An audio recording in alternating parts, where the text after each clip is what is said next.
Congratulations, you made it to the very last video of the GEKKO dynamic optimization tutorials. We've gone through all 18 of these so far, where we've gone through solver selection, linear nonlinear equations, cubic splines, linear and polynomial regression, nonlinear regression, some machine learning exercises, differential equations, nonlinear programming with continuous or mixed integer, and then optimal control problems, PID, simulation, estimation, and control. And this is the final one on debugging.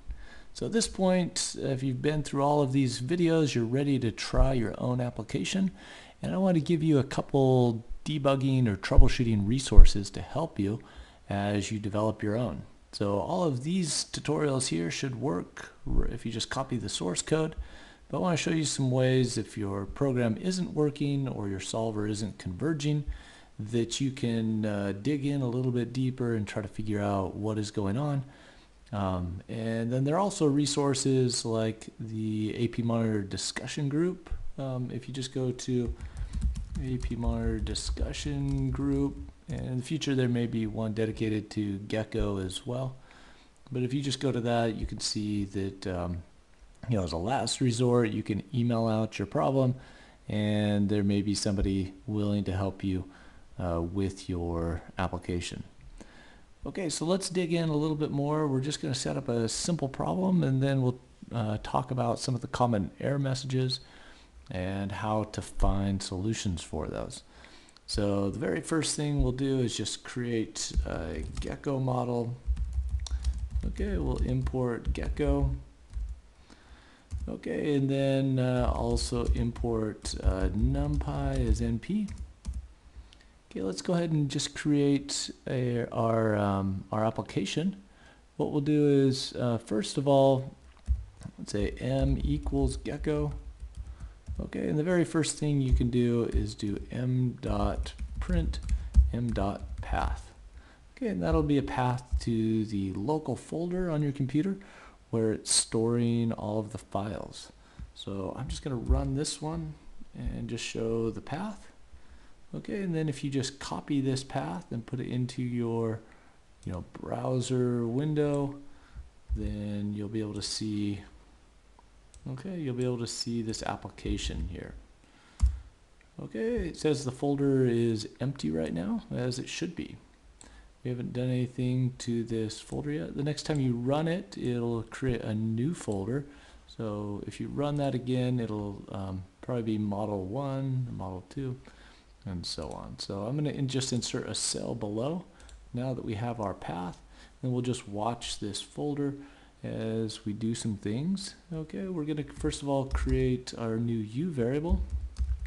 I'll just make that a fixed value with value equals 5. Okay, and also give it a name. Okay, my name, I'll just name it the same thing as I output there, just so my model looks a little bit cleaner once I open it up.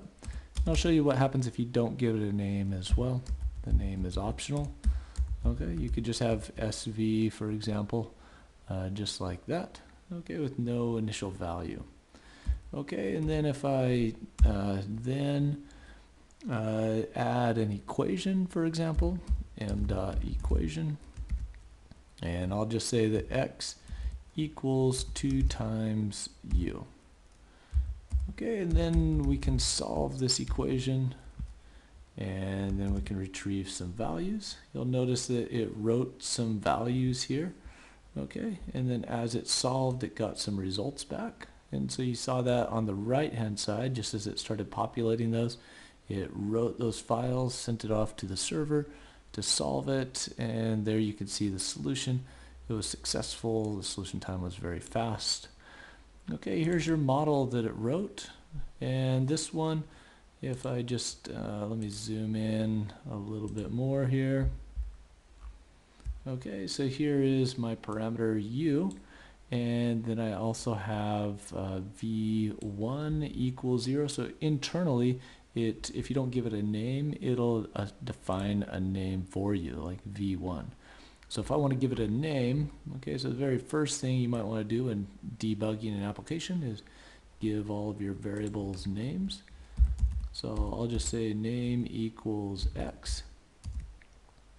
And then when I run that, okay, it's going to, it just added some more variables because I didn't clear it out. Okay, so I'm going to run this first one again. Okay, I'm going to actually combine these two because I want to create a new application versus adding to that application. Okay, and so I'm going to run it again, and there you can see my new directory name is the model 1. So let me close this out, and let's just go to, it's probably the same as it was before, but now I'm just going to increment this to model 1. No, it didn't do that. Okay, let me go get the full name here. Looks like it randomized that name.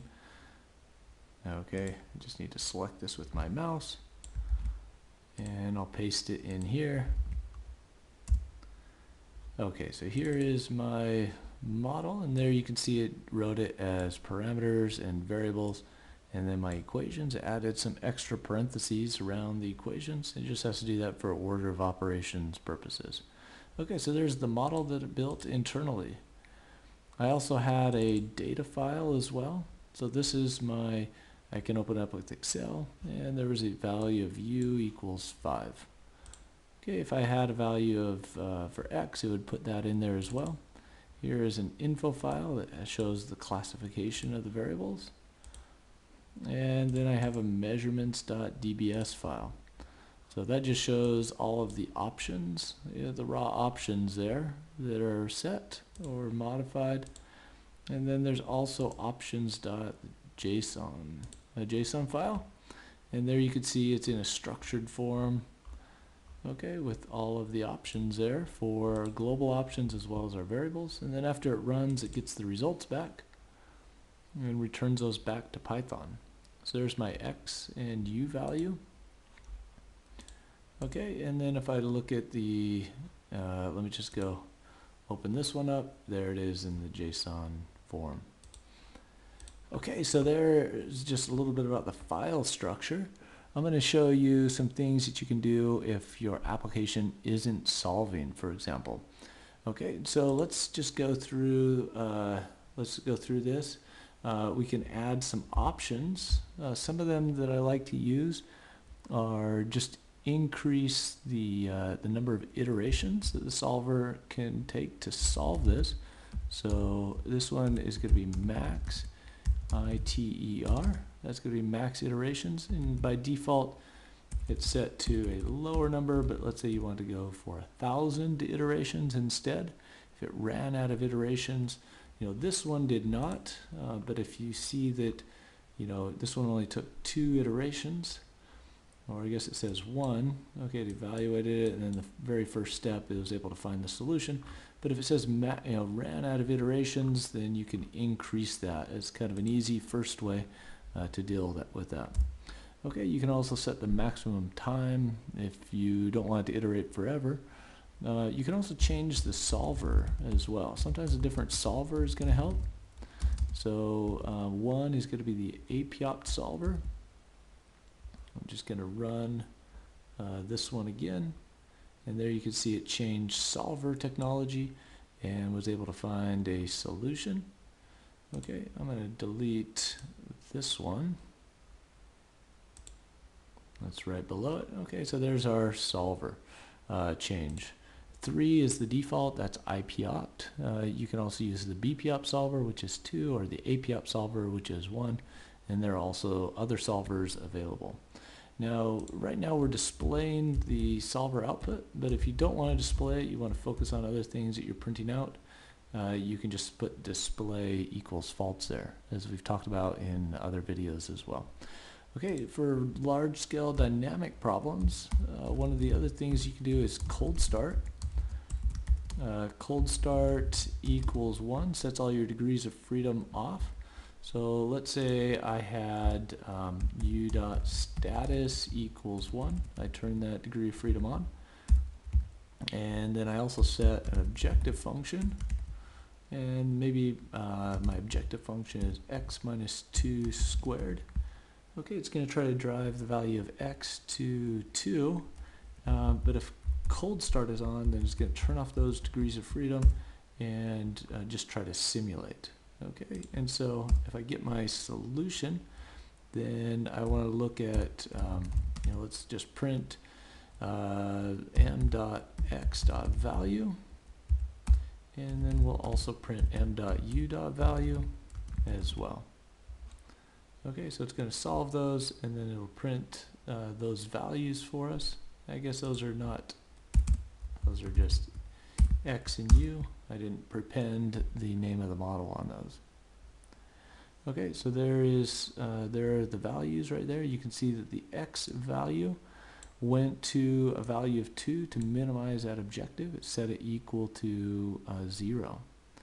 Okay, but I could also add, for example, a lower bound on u and set that equal to, let's see, 2.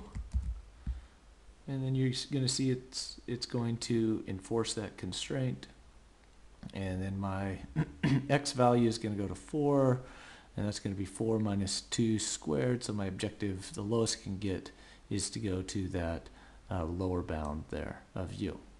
Okay, so here I have this constraint set up, but let's say I can make it infeasible now. I'm going to add a new equation. Okay, and this one's going to be m dot equation, and I'll just say that u has got to be greater than or equal to 3. Okay, so this one should be unsuccessful. Let's see if it, let's change this back to true. Okay, actually this one says successful solution. What did I do there? Let's see, it has to be, the lower bound was 2. Let me just say this one has to be less than or equal to 1.5. Okay, let me try that again. And then it should say no feasible solution. So once it says that, then we have another file that we have access to. Okay, let's just look in this folder right here. Okay, so we have all of our files here. The other one that we want to take a look at if we have no feasible solution is something called infeasibilities.txt. It's going to be an infeasibilities file. So what I can do is now set my msolve. I can say remote equals false. So it's going to build all of those files locally. Okay, let me go get that.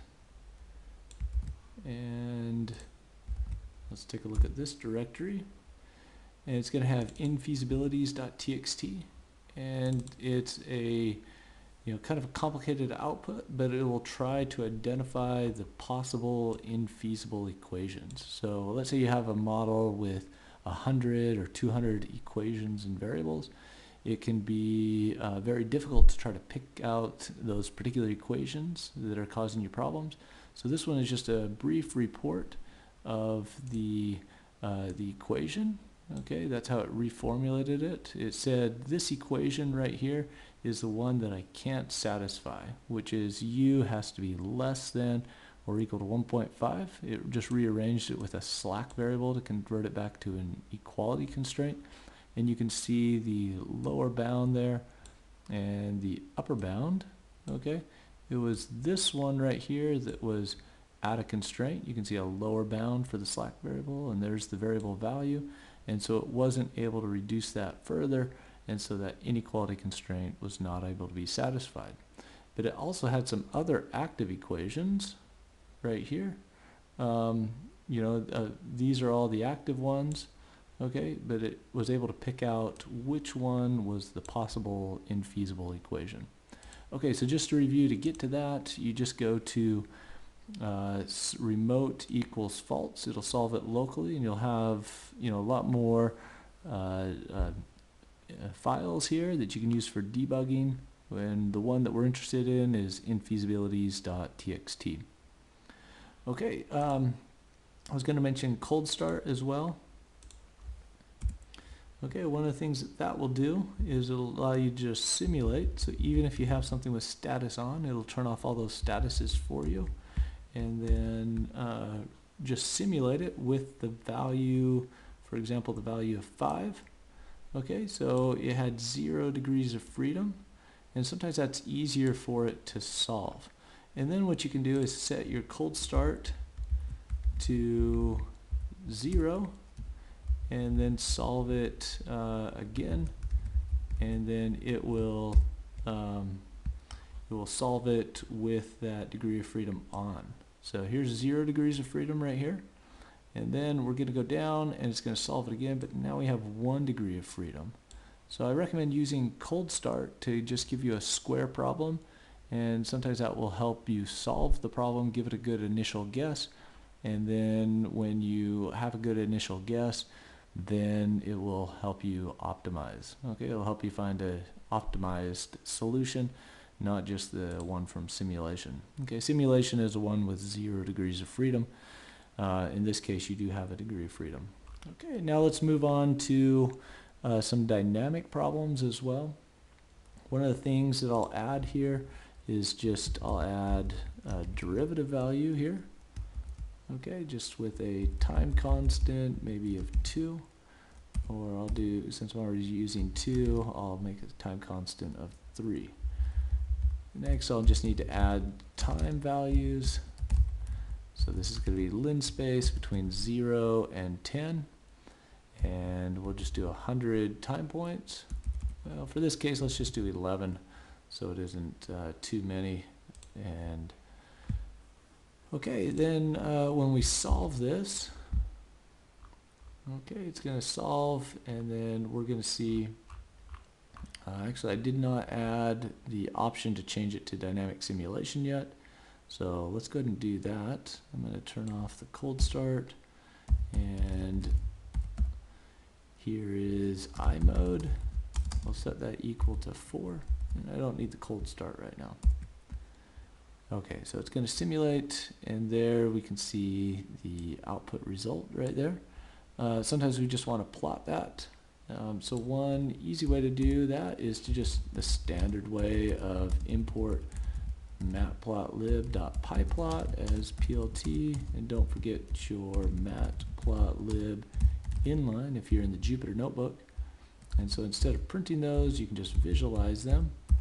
And so we're going to do a plt plot, and this one's going to be m.time, and then this is going to be x.value, and let's go ahead and add our u value as well. Okay, so when we run this now, we should get a plot at the very end. Let's see, that is as plt instead of plot. Okay. All right, let me try this one more time. I'll turn off the display as well. Okay, so there's my u value and then my x value. Okay, so that's one way to display it. The other way is to just have a GUI, just start a GUI with Gecko. Okay, and so if you start that, it's going to open up a new web page for you, and then it will hopefully show you these plots with, okay, so we can do things like, okay, sometimes this works well, sometimes it doesn't for me. Hopefully this is, let me just try that one more time. Ah, the kernel has died. Okay, so it looks like I just need to restart the kernel here. Restart kernel. Okay, kernel restarted, and let's run all again. I know that the developers of this are working out some of the bugs on this right now. You know, a new version should come out soon that has some of these resolved. But here's a nice plot that just showed up. That same thing that we just did with the matplotlib, but now it is in a GUI interface. And there you can trace the values. There's some other functionality that you can use with those plots. So just with one command, and that was the m.GUI, like this. In a future release, I believe, okay, there goes the kernel again. It's going to restart the kernel automatically, but you can do GUI equals true. So in a future version, you'll just do GUI equals true, and that will allow you to update the plots. especially for real-time plots where you have something like model predictive control or moving horizon estimation, where you get data added to your plots and then you're going to see it populate again and again as you go. Okay, so there's a way to do the GUI. This is the way that I'm currently using right now, but the Daniel is adding that right now. The GUI equals true. Okay, so let's see. Any other things that I would say are important? The other one is you can also get more diagnostic levels here. Okay, diag level, and if I set that to 2, for example, and I'll display it again, it'll show you more about what's happening at the let me get rid of this GUI for right now. It'll show you more of what's happening in the okay, in a lot more detail. That kernel keeps dying on me when I initiate this GUI, so I'm just going to get rid of that. I'll just plot them with matplotlib. Okay, so I have you know, it shows me all the steps that it's going through. It also gives me some detailed timing information, so it tells me, you know, where the CPU time was used as it was calculating, how many residual evaluations, how many first derivative calculations, how many second derivative calculations it's used, how long it took to compile the model, if there were any errors like not a number.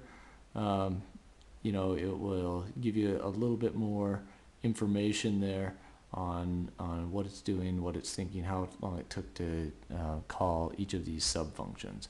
So there are 53 timers set up that time different parts of the model structure as it's doing different setup and calculations with APMonitor.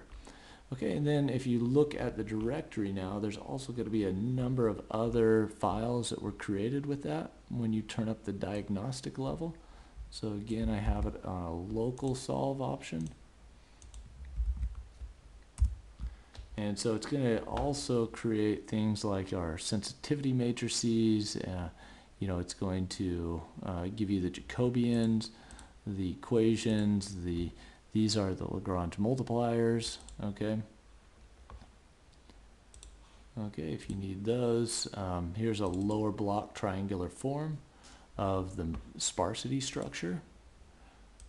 Okay, here's your objective gradient, your variables. There's a solver output. Here's the APOpt current options that you can change.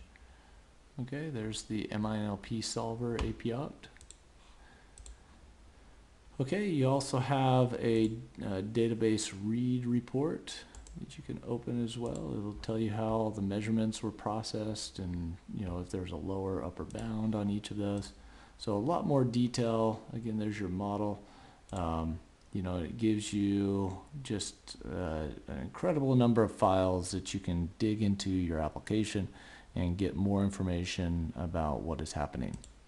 Okay, so that was the diagnostic level. It's going to take a little bit more time to compute, so I do recommend setting that to 0 if you don't need it, just because of all those files that it creates. Okay, so that's it for this you know, troubleshooting tutorial, and I hope you've enjoyed these 18 videos that we've gone through with GEKKO, and I hope that it's really useful for you in your research or your company. And as I said before, you know, feel free to reach out if you've, you know, discovered a bug or you you know, you just working on your application, you've tried all your resources and you can't get you know, anywhere on that. Feel free to reach out. We'd love to be able to help you with your application.